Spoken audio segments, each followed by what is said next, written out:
가기사는 증시 각도기. 안녕하세요. 증시 쪽집게 유호연입니다. 네, 안녕하십니까. 네, 회복하고 있는 각도기 곽상준입니다. 목소리가 쉬어버렸네요. 소리는 안 질렀어요. 졸리면 막 소리 지르는 경우가 있거든요. 자전거 타다가 의지의 각도기. 대단하십니다. 본인도 좀 나는 하셨잖아요. 나는 뭐 세 발의 피 정도라 뭐 300km면 3분의 1도 안 되는 거 탔던 거라. 제가 세 발입니까 그러면? 내가 세 발이. 전 두 발 자전거 탑니다. 그게 나는 300km 타고 그 다음 날 거의 한 이틀 동안 몸져 누웠었거든요 옛날에. 네. 처음에 안 하다 하면 그렇죠. 1000km는 뭐. 네, 아니 뭐 우리 고객님들 계좌 생각하니까. 그렇지. 그걸 또 생각하면 또 이를 악물고 타야지 뭐. 이렇게 떨어진 적이 없었던 것 같아요. 뭐. 지난 한 주 진짜 무서웠던 한 주였습니다. 네. 대단하십니다. 그게 대단한 게 아니고요. 계좌 수익률 나는 사람들이 대단한 거죠. 형이라고 불러줘야 돼. 수익률 나는 이런 장에서 수익률 나는 사람이 있으면 진짜 형 중에 이런 큰일이야. 장에서 수익률 나시는 분들은 뭐 단기 단타 안 갖고 가시는 오버나이트 안 하시는 분들이나 할 수 있는 거 아닌가? 뭐 그렇겠죠. 거의 뭐 그런 분들 없죠? 아니면 뭐 숏배팅이라든지 뭐 선물 옵션 그런 거 하시는 분들 아니면 뭐 네, 별로 없어요, 사실. 거의 없죠. 예. 힘들죠. 네. 우리는 어차피 증권사 직원들은 어차피 선물 옵션 안 되니까요. 예. 할 수 있는 건 많지 않으니까. 네. 오로지 뭐 좋은 종목을 갖고 있든지 뭐 현금을 갖고 있든지 그렇게 뭐 일반 투자자랑 뭐 거의 비슷한 거죠. 할 수 있는 범주는. 근데 사실 뭐 그 일반적인 투자자와 그다음에 전문 투자자 또는 뭐 고수 투자자가 방법에 엄청난 차이라고 보기는 좀 그렇잖아요. 그러니까 뭐 엄청난 기술이나 뭐 절정의 기량 뭐 이런 거가 따로 있는 게 아니잖아요. 그런 거라기보다는 성향 차이가 좀 있을 수 있죠. 뭐 이게 뭐 전문이랑 그런 게 아니라 개인의 사람 성향에 따라서 뭐 맞는 투자 방식이 다르니까. 그렇죠. 단타 잘하시는 분들은 또 맞는 그 성향이 있으니까요. 그런 분들 또 손절매 뭐 칼같이 해야 되니까 그런 것도 잘하시는 분들 있거든요. 네, 그렇죠. 성향에 맞게 하시는 게 맞죠. 네, 그런 분들 있고 그다음에 또 장기 투자하는 분들 중에는 잘 견뎌서 그렇죠. 수익 나는 사람도 있고 사실 그 실상을 알고 보면 그렇게 엄청 뭐 장풍 나가고 그런 느낌 아니잖아요. 자전거 3일 동안 타는 거 보면 장기 투자자 성향인데. 네, 엉덩이 뿔나도록 타는 거 아니야? 엉덩이에 막 종기 나고 그러는 거. 엉덩이 종기 나 있습니다. 그러니까 네, 무서운 건데 장기 투자자 성향이신가 봐. 네, 뭐 투자를 잘 못하니까. 네, 그래서 장기로? 그렇죠. 장기로 하면은 실수를 많이 덮을 수 있어요. 실수 그렇지. 엄청 많거든. 근데 결국 덮어. 그래서 나중에 복리로 이기는 거죠. 한번 딱 늘어나면 그때부터는 이제 불가역적으로 계속 빠르게 늘어나니까. 네. 뭐 거북이가 토끼 이기기도 하니까. 그렇죠. 거북이 전법. 어제도 제가 그랬어요. 자전거 탈 때 늦은 거야. 같이 타던 친구들은 다 갔어. 다 갔어. 나 혼자 남았어. 그리고 졸려서 안 되겠어. 나 잠자고 가겠습니까? 나 혼자 덜렁 남은 거예요. 저기 대구 옆에 금호라고. 안 먹고 달렸습니다. 금호. 네, 안 먹고 칙칙폭폭 달렸어요. 그래가지고 슈퍼푸드인 저 대추 먹으면서 대추가 슈퍼푸드입니다. 아니 한 끼 굶었는데도 견뎠어. 파워젤이라도 먹어야 될 텐데. 네, 견뎠어요. 여러분 이제 가을날에 이제 대추 나올 때인데 대추가 슈퍼푸드입니다. 자전거 타고 밥 굶고 자전거 탄다는 게 이해됩니까? 그러고 탔어요. 아니 그러면 밥 안 먹고 계속 조금씩 느리게 계속 탔어요. 봉코 와가지고 쓰러질 텐데. 네. 하여튼 뭐 그래서 경험에서 우러나오는 또 그 노하우가 있으니까 타시겠죠. 네, 오늘 오랜만에 시장이 크게 올랐죠? 오늘 그쵸, 연휴가 좀 끝난 다음에 그 시장이 오늘 뭐 생각보다 크게 좀 반등을 했습니다. 네. 미국이 이제 원래 금요일 날 좀 하락을 크게 했다가 어제 이제 다시 그거 만회하는 정도 조금 더 이제 상승을 했는데 뭐 아무래도 이제 국내 시장이 워낙 그 연휴 전에 뭐 불안불안하고 이제 공포 분위기가 약간 있었잖아요. 그게 이제 오늘 좀 해소가 되면서 코스닥 시장 위주로 뭐 거래소도 한 2% 상승했지만 코스닥이 한 3.59% 상승해서 마감을 했습니다. 그리고 뭐 삼성전자 하이닉스가 어마무시하게 올랐잖아요. 696포인트. 진짜 오랜만에 봤는데요. 네. 거래소가 2.5% 상승해서 2209포인트로 마감을 했고요. 뭐 오늘 수급적으로는 뭐 크게 뭐 많이 사거나 그런 수급 주체는 없었습니다. 뭐 기관이 개인이 2천억 거래소에서 매도를 했고요. 코스닥에서 1,800억 매도, 외국인이 거래소에서 2,100억 매수, 코스닥에서 590억 매수. 기관은 뭐 거래소에서 움직임이 없었고 코스닥에서 1326억 매수를 했는데 이거만 봐도 지금 매수 주체나 매도 주체가 없다. 지금은 그냥 심리에 의해서 쏠림 현상이 발생하고 있는 거다. 뭐 전형적으로 이제 좀 단기든 장기든 바닥을 좀 바닥이 좀 형성이 될 때 나오는 이런 모습들이라고 좀 보여지고요. 그리고 선물과 연계된 것도 상당한 것 같아요. 오늘 외국인들이 풋옵션을 어마무시하게 질렀어요. 질렀다고? 샀습니다. 샀다고? 네. 그걸 환매수 한 거죠. 네. 저번에 많이 그렇죠. 팔아놨거든. 그거 저 이익 실현하는 거죠. 팔아놓은 거. 네. 그 전에 한 1,000억 넘게 뭐 팔아놓은 거 지금 거의 뭐 오늘 녹마가 됐겠죠. 네. 뭐 얼마 또 안 남았으니까. 그리고 오늘 코스닥 같은 경우에는 저번에 이제 30일 날 그 신용이 8조 원 깨지면서 저번에 이제 그 저점 깨졌었거든요. 네. 그만큼 이제 며칠 그 상간에 이제 많이 줄었다. 네. 코스닥 같은 경우에는 요즘은 반대 매매보다 신용 잔고로 봐야 될 것 같아. 그 레인지를 잡아가지고. 그렇죠. 네. 신용 레인지. 근데 뭐 생각만큼은 사실 지금이 이제 그 예전에 코로나 그러니까 지금 지수 때 비교해 보면 상당히 높은 수준이에요. 이 신용 잔고는. 네. 금리도 맞습니다. 금리는 거의 2배 가량인데 그만큼 네. 투자자들이 지금 부담하는 비용이 굉장히 크다. 예. 이게 상당히 지금 좀 앞으로도 계속 좀 장을 좀 짓누를 수는 있다. 고객 예탁금 대비로도 좀 많은 편입니다. 고객 그렇죠. 조금 많은 편인데 예탁금 대비해서 그렇게 또 많은 편은 아니라고 하더라고요. 네. 일단은 그래서 오늘 뭐 시장 자체는 뭐 다 상승했기 때문에 거의 전 종목이 뭐 많이 올랐고 뭐 특히나 반도체 쪽에서 이제 그 키옥시아. 저번에는 마이크론이 감산한다는 얘기가 좀 있었는데 어제는 또 키옥시아가 낸드 쪽에서 뭐 웨이퍼를 30% 축소한다고 네. 예, 발표를 좀 하면서 예. 뭐 그 영향으로 오늘 그 삼성전자하고 하이닉스가 4%씩 큰 폭으로 상승을 했습니다. 네. 일단은 뭐 저 애널리스트 리포트 나온 거 보면 3년여 동안 이제 반도체 사이클이 굉장히 좋았잖아요. 그렇죠. 거기 그 너무 좋았기 때문에 그 관성이 이제 계속 작용하면서 재고가 좀 이 수요에 대한 걸 너무 이제 크게 과대하게 계상을 해가지고 공급을 많이 늘려서 최근에 이제 수요가 급작스럽게 줄면서 그게 또 차이가 많이 벌어졌잖아요. 그래서 네. 재고 부담이 상당히 늘어난 측면이 있었고 이게 후유증이 좀 클 것 같다 이렇게 좀 분석을 저희 신금투에 있는 그 최도현 연구원이 그렇게 얘기를 했는데 다만 이제 메모리 업체가 아시다시피 뭐 3개밖에 안 되잖아요. 그래서 그렇죠. 뭐 독과점이기 DRAM. 때문에 예, 아무래도 공급 쪽을 확 줄이면 뭐 어느 정도는 좀 그거를 좀 만회할 수 있을 거다 이렇게 좀 분석을 하고 있습니다. 그래서 그럼요. 네. 낸드는 여러 군데, DRAM은 대형 네. 세계 업체가 근데 거의 다 이게 하고 또 있습니다. 어떻게 보면 또 기존의 이 우리 그 빅3 업체들이나 그런 데는 좋아요. 이렇게 하면서 또 죽을 애들이 있을 수 있거든. 낸드 쪽에도 좀 떨어져 나가는 애들이 생길 수 있고. 네, 적자 빡빡 터질 네, 뭐 테니까. 네. 그러면 뭐 나쁠 건 없을 것 같습니다. 삼성전자나 하이닉스는 뭐 또 승자가 또 다 가져갈 수 중국 낸드 있으니까요. 업체들은 적자 엄청나겠다. 근데 이제 거기는 또 나라가 도와주니까 네. 조금 뭐 다른 문제긴 한데 그래도 뭐 여하튼 간에 뭐 이런 어떤 그 침체가 발생했을 때 강한 자가 더 유리하다. 그런 걸로 봐서는 뭐 우리나라 업체들은 뭐 수혜를 좀 받을 수 있을 것 같다. 당분간은 좀 힘들겠지만 주가 측면에서. 네. 네, 그래서 뭐 그런 쪽에 좀 생각도 들더라고요. 그래서 나쁘지 않을 것 같다. 이렇게 좀 생각이 듭니다. 오늘 업종별로 보면은 전기전자, 기계, 철강, 화학 등이 뭐 3%대 업종이 상승을 했고요. 뭐 아까 말씀드렸듯이 전기전자에서 삼성전자, 하이닉스가 4%, LG 에너지솔루션도 뭐 장 초반 조금 마이너스가 났었는데 네.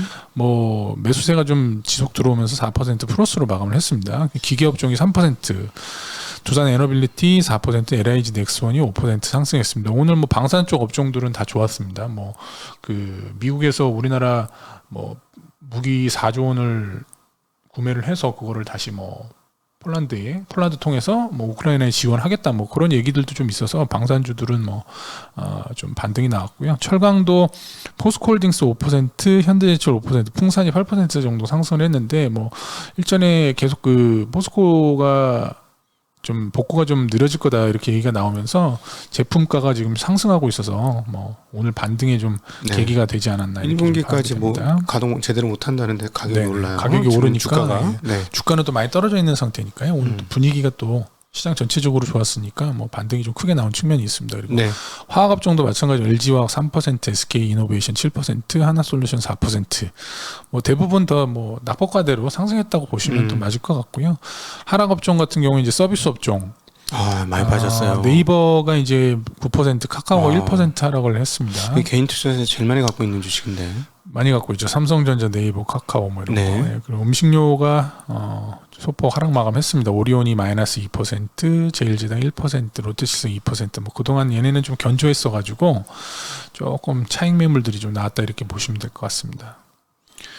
뭐 아까 네이버 얘기가 좀 나왔는데 네이버가 이제 일단은 미국의 포시마크라고 우리나라로 따지면 이제 뭐 당근마켓처럼 중고 플랫폼 업체를 네. 인수를 했습니다. 지분 100%를 2.3조에 인수를 했는데 아무래도 요즘 좀 워낙 분위기가 이제 금융시장이라든지 뭐 경기 침체 문제라든지 하여튼 뭐 여러모로 안 좋기 때문에 이런 거 인수하면 아무래도 뭐 자금 조달 측면이라든지 또 환율이 지금 또 안 좋기 때문에 뭐 자금이 좀 많이 들어가는 거 아니냐 그런 우려감이 좀 오늘 부각이 되면서 네이버가 좀 큰 폭으로 좀 하락을 했습니다. 거기에다 네. 이제 또 제가 봤을 때는 비싸게 주고 사진 않았어요. 포시마크를. 얘가 작년에 들어오는데 작년에 거의 $100 정도에 있었는데 지금 $15예요. 그 정도 가격에 산 거야. $17 정도에 샀거든요. 네. 그러면 상당히 뭐 거의 뭐 한 5분의 1토막 난 다음에 산 거라서 뭐 성장성 있는 뭐 기업을 그 정도에 샀으면 뭐 비싸게 주고 산 건 아닌 것 같은데 워낙 네. 지금 이제 뭐 시장 상황이 뭐 이런 때 좀 비우호적이다 보니까 뭐 영향이 좀 없을 수는 없었다. 그러니까 뭐 단기적으로는 이제 투자자들은 좀 안 좋게 생각하는 측면이 있고 이제 사실 뭐 기업 경영자 측면에서 10년을 내다보는 거잖아요. 그럼 네. 5년 뒤에 다시 경기가 좋아졌을 때 이 기업이 네이버에 어떤 시너지 효과를 줄지는 뭐 현재로서는 뭐 파악하기가 그렇죠. 어렵거든요. 사실 좋게 반영이 될 수도 있어요. 뭐 3년 뒤, 5년 뒤에 다시 금리가 안정되고 뭐 그런 쪽 뭐 그런 어떤 중고 플랫폼이 다시 각광을 받는다면 뭐 기업 가치에 큰 또 도움이 될 수가 있거든요. 네. 지금 상황은 또 그렇게까지 길게 뭐 투자를 하시는 분들보다는 그렇지 않은 분들이 많기 때문에 뭐 오늘 외국인들 위주로 매도를 크게 좀 하면서 많이 하락을 했습니다. 네네. 거기다 또 시티증권에서는 또 목표 주가를 17만 원으로 또 하향하면서 또 외국인들의 매물을 좀 촉발시키는 그런 좀 영향이 있었습니다. 뭐 네. 시티증권에서 이제 퍼가 좀 비싸다. 뭐 미국 알파벳 같은 경우에 퍼 15, 메타가 10, 그리고 알리바바가 9.7, 텐센트가 16.8인데 네이버가 지금 뭐 한 22배 받기는 좀 힘들지 않겠냐. 그러면서 이제 그런 목표 주가를 분석도 확 추가적으로 내렸습니다. 하라. 그러면서 이제 네. 뭐 매물 외국인들 특히 오늘 170만 주가량 팔았거든요. 외국인들이. 그 매물들 아마 다 이 리포트 때문에 나온 것 같아요. 네. 근데 주가는 사실 뭐 네이버도 굉장히 많이 떨어졌기 때문에 여기서 추가적으로 하락을 해봐야 한 뭐 5에서 10%다. 예. 그래서 좀 장기적으로 보면 이 포시마크 M&A도 나쁘진 않다 개인적으로. 가격도 비싸진 않은데 워낙 지금 시장 상황이 안 좋기 때문에 평가를 좀 박하게 받는 거다. 이렇게 금리가 좀 높아지면 PER 배수 자체를 높게 받기가 그렇죠. 굉장히 네. 어려워지죠. 뭐 네. 그럴 수밖에 없는데 여하튼 미국도 그래서 밑으로 여지가 더 남아 있긴 해요. 네. 그런 식으로 따지면은 지금 금리 상황이 연말 기준 금리 상황이면은 한 13배, 4배밖에 못 받을 수도 있기 때문에. 네. 우리 주식 투자자보다는 좀 기업 경영자들은 좀 장기로 보니까 네. 좀 시각이 좀 다를 수 있으니까요. 참고하셔야 될 것 같습니다. 네, 맞습니다. 그리고 오늘 뭐 미국 시장이 크게 상승한 그 이유 같은 경우에는 이제 영국에서 감세 정책을 이제 취소를 하면서 이제 그렇게 호재가 나오면서 미국 시장 상승을 좀 이끌었는데 그러면서 이제 국내 시장도 상승을 했거든요. 갑자기 컴퓨터가 안 나오네요. 컴퓨터가 꺼졌어요? 네. 거부하네. 컴퓨터가. 그러게요. 네. 그럼 기억에 있는 걸로 하셔야 되겠네요. 기억이 있는가요? 갑자기 이게 자, 참고로 지금 잠시 시간 여유가 났으니까 그 호주 중앙은행이 기준금리를 25bp 인상했습니다. 그래서 기존에 2.35%에서 2.60%로 기준금리를 올렸습니다. 드디어 이제 세게 올리던 거에서 조금 조금 낮은 수준의 금리 인상이 나오긴 하네요. 지금 뉴질랜드 은행이 제일 먼저 금리 인상을 꽤나 많이 했었고 호주 은행도 늦지 않은 금리 인상을 하고 있는데 25bp 이번에 금리 인상을 했습니다. 그리고 아침에 말씀드리지 못했던 연준 인사들의 발언이 있었습니다. 그거 말씀드리도록 하죠. 물가가 토마스 바케인 리치먼드 연은 총재는 물가가 둔화세에 접어들 때까지 긴축 정책을 이어갈 것이다. 연준이 굉장히 빠르게 긴축 정책을 운영하는 것은 인정한다. 그러나 조금 더 그 강도를 높일 필요가 있다라고 얘기했고요. 현재 정책 스탠스가 물가 수요 억제에 얼마나 큰 영향을 미치는지는 아직 불명확하다. 물가 안정에는 시차가 있기 때문이다라고 얘기했고요. 경기의 급격한 둔화 없이도 물가를 안정시킬 수 있을 것이다라고 얘기했고 조기 금리 인하가 가장 큰 리스크다. 조기 금리 인하가 인상 말고 얘기했고요. 미국이 구조적 물가 상승기에 접어들었다는 판단은 아직은 시기상조다. 그리고 달러화 강세는 유심히 모니터링해야 할 요인이지만 지금은 미국 경기 상황에 집중을 해야 할 때이다라고 얘기했고요. 라파엘 보스틱 애틀란타 연은 총재 비둘기파고요. 23년도에 투표권이 있습니다. 제조기업의 미국 귀환은 효용성 저하이고 물가 상승 요인으로 작용 가능하다. 맞는 말이죠. 아무래도 미국 사람들 인건비가 높고 아시아 사람에 비해서 노동 생산성이라는 거에 대해서 의문이 있기 때문에 이 말은 맞는 말인 것 같습니다. 존 윌리엄스 뉴욕 연은 총재 아침에 살짝 말씀드렸는데요. 연준의 역할은 아직 끝나지 않았고 높은 물가가 가장 큰 걱정거리다. 현재 금융 상황은 소비 감소를 지지하고 23년도 실업률은 4.5%까지 올라갈 것이고 물가는 3%대로 전망한다. 지금까지 가파른 금리 인상은 매우 효과적이었다. 연준의 정책은 아직 성장을 제약시킬 정도가 아니고 23년 점도표 4.6%에서 보듯이 아직 가야 할 길이 한참 남아있는 상황이다라고 이야기했습니다. 네, 당황스럽네요. 컴퓨터가 갑자기 뻑이 나가지고 일단은 이제 어디 거야 이거? 네, 삼성 건데. 그래도 또 상표를 얘기하시면 안 되죠. 일단 네. 제가 급하게 그냥 제 스마트폰을 보면서 말씀드리겠습니다. 일단 금일 영국에서 감세 정책 취소하면서 네. 사실 미국의 금리가 하락하면서 이제 상승 모멘텀을 이제 줬었는데요. 지금 현재 블룸버그에서 조사한 걸로 보면 9월 22일 날 조사한 결과로는 이제 금리 고점이 4.7 정도 예상을 했었는데 3일 날 조사한 결과로는 4.4 정도로 한 0.3 bp 정도 30bp 정도 이제 하향되는 그런 좀 흐름이 나왔습니다.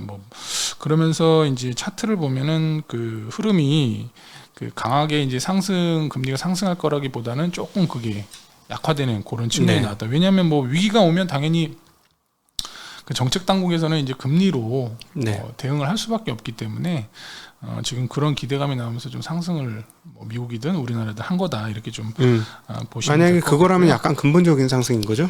네. 그렇죠. 근데 이제 사실 다시 금리가 오를 수도 있는 문제라서 이게 완전히 바닥을 여기서 확인했다라고 좀 보기는 어렵고. 그래서 제가 계속 강조하는 게 도대체 미국의 렌트비 어떻게 됐냐 강조하는 게 만약 그게 이제 안정화된다면 그때부터는 진짜 위협을 경제를 누르기 위해서 위협적인 금리 인상은 거의 끝이 날 것이다라고 볼 수 있어요. 네. 하여튼 지금은 바닥을 테스트하는 거다 이렇게 좀 보시면 될 것 같고요. 일단 10월 중순에 나오는 CPI를 좀 보면 또 좀 시장 방향성이 좀 나오지 않을까. 근데 위로 갈 가능성이 좀 높다고 보시면 될 것 같아요. CPI가 쉽게 안 떨어지죠. 렌트비가 계속 아직까지 떨어지지 않고 있는 상황이니까. 그리고 지금 이제 글로벌 기업들의 실적이 지금 계속 하향 조정되고 있는데 국가별로 보면 한국이 지금 12개월 EPS 1개월 변화율을 보면 마이너스 5.3, 유럽이 마이너스 3.3, 대만이 2% 지금 줄어드는 걸로 이렇게 나오고 있고 반면에 중국은 0.7% 상향되는 걸로 지금 실적이 그렇게 나오고 있습니다. 소재, 산업재, IT, 금융, 경기 소비재 업종들 같은 경우에 이익 모멘텀이 좀 부진하고요. 반면에 에너지 업종은 상향 조정되고 있지만 그 폭은 지금 둔화되고 있다. 왜냐하면 지금 WTI 가격 기준으로 좀 떨어지고 있었기 때문에 그런 에너지 업종들도 실적 둔화가 지금 되고 있다 이렇게 보시면 될 것 같습니다. 네. 그리고 그 국내 기업들 그 3분기 영업이익 증가율 컨센서스는 마이너스 14.3, 그러니까 YOY 작년 동기 대비 14% 정도 줄어들 거다. QOQ 전분기 대비엔 10% 정도 감소할 거다라는 지금 컨센서스가 지금 형성이 되고 있고요. 그래서 올해 영업이익 증가율 컨센서스는 작년 대비해서 1% 감소할 거다 이렇게 좀 지금 전망을 하고 있습니다. 네. 근데 이것도 조금 대내외적인 상황들 감안하면 좀 기대치가 높다 이렇게 좀 판단이 된다 이렇게 좀 지금 분석들을 하고 있습니다. 네네. 그리고 일단 오늘 그 9월 미국 자동차 판매 관련해서 현대가 9.7% 증가를 했고요. 기아가 예. 6.4% 증가를 했습니다. 일단은 뭐 현대기아차는 뭐 여전히 이제 미국에서 판매 호조를 보이고 있는데 그 인센티브 관련해서는 뭐 워낙 수요가 견조하기 때문에 네. 현대기아의 인센티브도 경쟁사 대비 좀 낮은 수준을 유지하고 있다. 여기서 말하는 인센티브는 일종의 영업 판매 추진비죠. 보조금이죠. 네. 영업 그래서 추진비. 실적은 뭐 현대기아차는 계속 뭐 좀 잘 나올 가능성이 높다 이렇게 보시면 네. 될 것 같습니다. 근데 반면에 이제 모멘텀 측면에서는 이제 8월 달에 IRA 법이 이제 시행이 되지 않았습니까? 그래서 네. $10,000 정도의 보조금을 지금 받지 못하기 때문에 네. 아이오닉 5 같은 경우에 6월에 거의 3,000대, 2,850대가량 판매가 됐었는데요. 7월에는 뭐 조금 뭐 줄어서 1,900대, 8월엔 더 많이 줄어 1,500대, 9월에는 1,300대. 이게 8월부터 이제 시행되기 때문에 8월부터 네. 이제 컸을 가능성이 높습니다. 그래서 그렇죠. 3개월 연속 하락하고 있고, 뭐 전기차 같은 경우 이 IRA 그 보조금을 받지 못하면 아무래도 계속 현대차가 조금 판매량이 그렇죠. 크게 늘긴 좀 어렵다. 감소세가 이어질 가능성이 높다라고 보시면 될 것 같습니다. 일단은 뭐 제가 좀 급하게 지금 이제 컴퓨터가 꺼지는 바람에 네. 조그만 저 스마트폰 보고 얘기 드려서 조금 원활치 못한 점이 있었습니다. 그래도 뭐 돋보기 안 쓰고 보셨으니 얼마나 다행이에요. 그러게요. 네. 그리고 저기 혹시 나침판님이 지금 3일째 안 나오고 있는데 뭐 잘린 거나 이런 건 네, 아니죠. 뭐 그런 걸 또 이제 네. 궁금하게 생각하시는 분이 있을 것 같아서 지금 휴가 갔습니다. 네, 이제 내일 내일 돌아오죠. 오실 거고요. 네, 내일. 내일부터는 이제 다시 복귀를 하실 거니까 네. 또 좋은 모습 보실 수 있으실 것 같습니다. 예. 네, 제가- 오늘 애쓰셨습니다. 제가 준비한 건 여기까지입니다. 네. 오랜만에 네네. 강세 연속으로 좀 이어갔으면 좋겠습니다. 그러네요. 강세 네. 뭐 오늘 뭐 나스닥 선물 오르고 있으니까 뭐 할 일이 없지 않아요? 오르니까? 오르니까 그렇죠. 할 일이 없어. 팔 것도 없고 살 것도 없는. 오르니까 화가 더 나. 다 같이 안 오르고 내 것도 하나가 또 빠지고 그래가지고. 이렇게까지 화가 계좌가 망가졌었나. 올라도 느낌이 없는. 이게 이렇게 폭등을 했는데도. 그러니까 네. 내일도 하루도 폭등을 해주면 느낌이 네. 있을지 모르겠습니다. 3일은 돼야지. 3일 연속 올라야지. 네. 그러기를 바라면서 마무리하겠습니다. 안녕. 안녕.